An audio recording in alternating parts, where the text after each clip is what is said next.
Welcome back from an ad break. We are still continuing with our exam guide, Business Studies, Paper 2. So now how to approach each question. Now we're looking at the essay questions. Remember essay questions, there's two, and then you answer any one of the two essay questions. However, now we're going to first start with the tips on writing an essay question.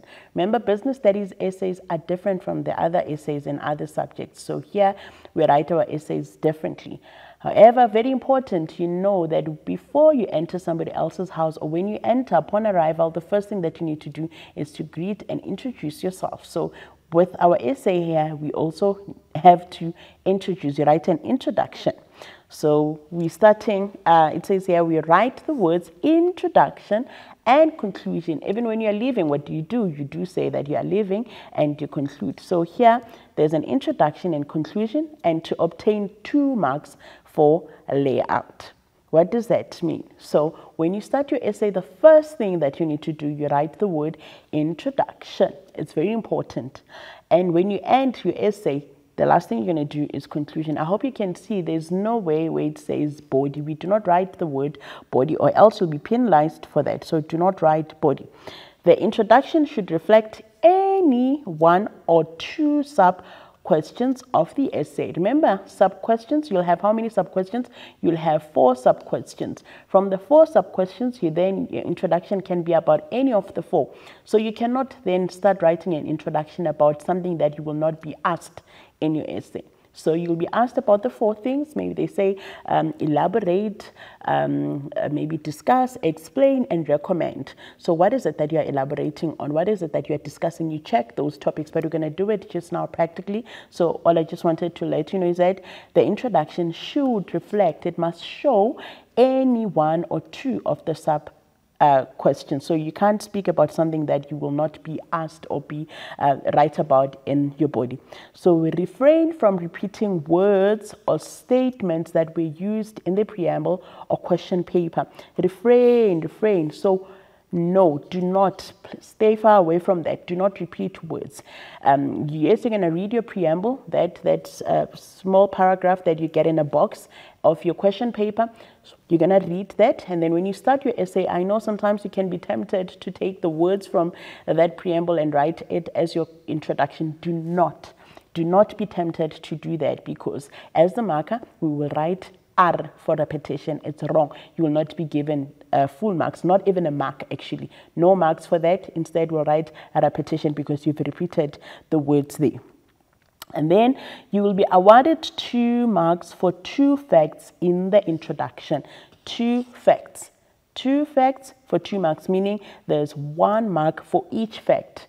So it's very important that you know that introduction needs to have 2 facts, not 1 fact. Unlike conclusion, conclusion is 1 fact, but for 2 marks.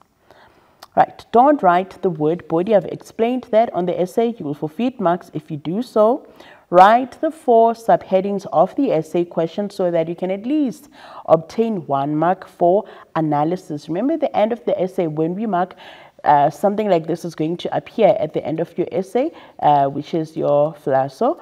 Right, I'll be explaining this just now.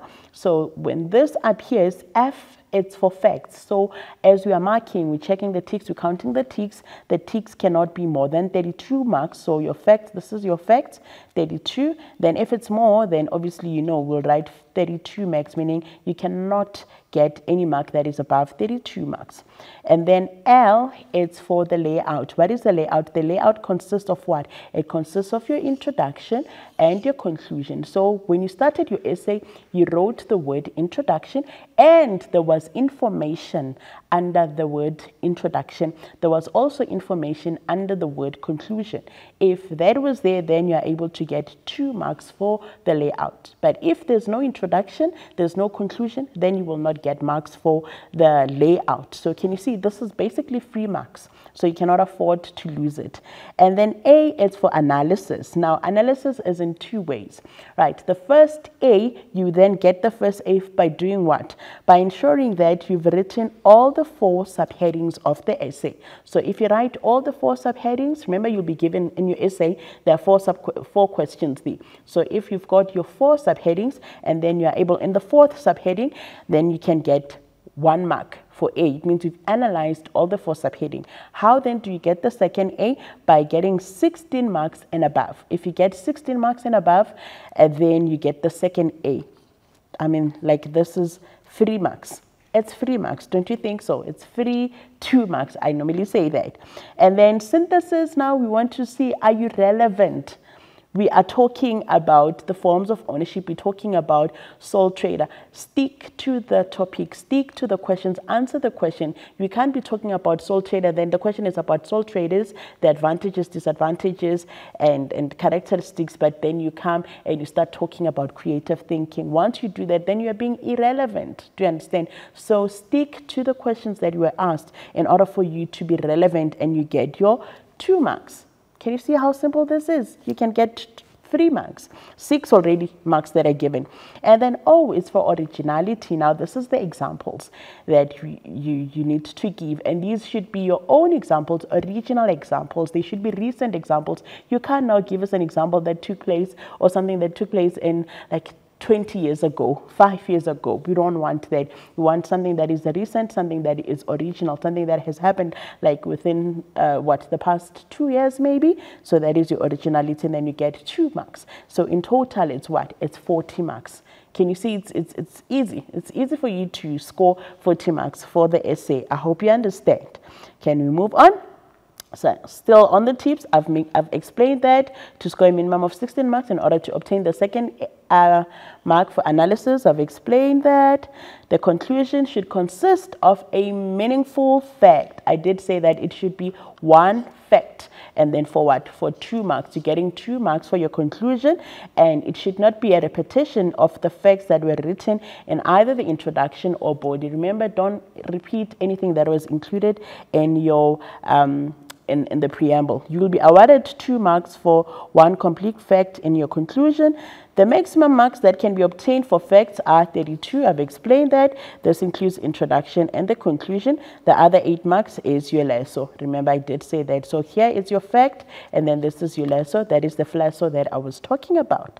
Can you see how simple that is? The total mark for the essay is 40. I've made it practical. So now, this is now your essay. Answer 1 question in this section. Question 5, there's business ventures. This is the preamble that I was talking about. This is a preamble. Right. So you're going to read this preamble so that you can answer the question. But remember, you must not repeat anything here in your introduction. This is just for your knowledge to read, but do not repeat that. All right, so they say here, as an expert in analyzing the forms of ownership, write an essay on the following aspects. Discuss capital and division of profits as factors that must be considered when choosing a form of ownership. This is number 1. Distinguish between a personal liability company and a partnership. This is number 2. Justify the effectiveness of a non-profit company as the best form of ownership. This is number 3. Evaluate the impact of a public company as a form of ownership. This is number 4. Remember when I said to you there'll be 4 subheadings? These are the 4 subheadings, our subheadings I was talking about, or the 4 questions that I was talking about. And you look at the questioning or the action verb. There's discuss, there's distinguish, justify the effectiveness, and then evaluate the impact. Don't forget the impact. We're talking about what? The positives and or the negatives. So these are your 4 questions that you have to answer. All right, so that is your essay for question number 5. Don't forget, introduction must consist of any of the 1 or 2 facts here, and then even conclusion must be the same. I hope you understand. Right, now we're going to move on to question number 6.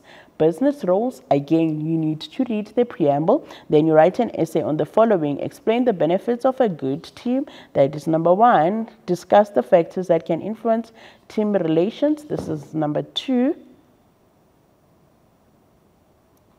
Advise businesses on the following criteria for successful team performance. Number 3. And then you're moving on to the last one. So these are the criteria. And then number 4.